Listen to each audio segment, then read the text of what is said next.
There is a farmer somewhere in Saskatchewan who owns 10,000 acres of wheat. He plants it, he waters it, he harvests it, he sells the raw grain at whatever price the buyer offers because he has no other buyer. Someone else mills that grain into flour, someone else bakes it into bread, and someone else sells that bread at a grocery store for $4 a loaf. The farmer who grew every ingredient in that loaf gets paid once, at the lowest point in the chain. Canada is one such farmer who has 10,000 acres of oil, and we have been selling just the grain. So, here is what is actually happening right now. The federal government and Alberta just announced a new bitumen pipeline to the BC coast. 35 to 40 billion dollars, 1 million barrel per day of new capacity. The headlines called it a generational nation building project. And it might be. But before you and I decide what we think about it or whether any of it belongs in our portfolio, we need to understand something that almost nobody is saying out loud. Canada does not have an oil problem. Canada has a value capture problem. And those are very different things. Let me show you what I mean. The Canadian oil supply chain has 5 stages, and Canada wins at some of them and quietly loses at others. Stage 1: Alberta owns the oil in the ground, crown land. Companies lease the right to extract it. Canada wins here. Lease revenue flows before a single barrel is pumped. Stage 2: Extraction. Canadian companies like Suncor, Cenovus, Canadian Natural Resources pull bitumen out of the oil sands. Alberta collects royalties on every barrel. Canada wins here too. Stage 3: Upgrading. Raw bitumen has to be processed before it can move through a pipeline. Here is where it starts to get complicated. Stage 4: Transportation. Pipelines move oil to market. Enbridge, TC Energy, Trans Mountain, which the federal government owns. Canada partially wins here, especially on Trans Mountain, which paid $448 million to Ottawa in just the first quarter of 2026 alone. Stage 5: Refining. Crude becomes gasoline, diesel, jet fuel. This is where the highest margin in the entire chain lives. And this is where Canada largely does not show up. Most Canadian bitumen leaves Alberta as diluted bitumen, dilbit, and gets refined by American companies in the US Midwest and Gulf Coast. The number of Canadian refineries has been shrinking since its peak of 45 facilities in the 1950s. The Sturgeon refinery in Alberta, which opened in 2020, is the first refinery built in Canada since the 1980s. The first one in 40 years. So, why did this happen? Why does a country sitting on one of the largest oil reserves on earth export its raw material and let someone else capture the margin? The answer is not simple. It is 46 years old and it still shapes every energy decision Canada makes today. In October 1980, Prime Minister Pierre Trudeau introduced the National Energy Program. The NEP was designed to Canadianize the oil industry, keep prices low for consumers, increase federal revenue, and take ownership away from foreign companies. The goals were not unreasonable, but the results were catastrophic. Effective tax rates on oil sands projects hit 75%. Drilling rigs declined 40% by 1982. Foreign companies sold their Canadian assets and left. Unemployment in Alberta went from under 4% to over 12% in 4 years. One estimate put Alberta's losses between 50 and 100 billion dollars. And that investment might have gone into upgraders, refineries, and downstream infrastructure. That capital fled to the United States, where taxes were lower and returns were higher. Brian Mulroney repealed the NEP in 1985, but the refinery that closes in a downturn does not reopen when policy changes. The capital that left does not come back on its own.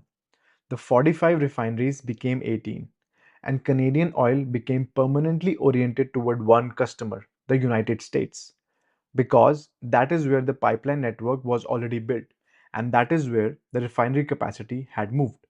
The NEP scar is not just history, it is infrastructure, it is ownership structure. It is the reason this new pipeline announcement is happening in 2026 rather than 1996. Now, here is the question you actually came here for. If the pipeline gets built, if Canada starts capturing more value from its oil, where does that money actually flow? And is any of it investable for a regular Canadian like you and me with a TFSA and a brokerage account?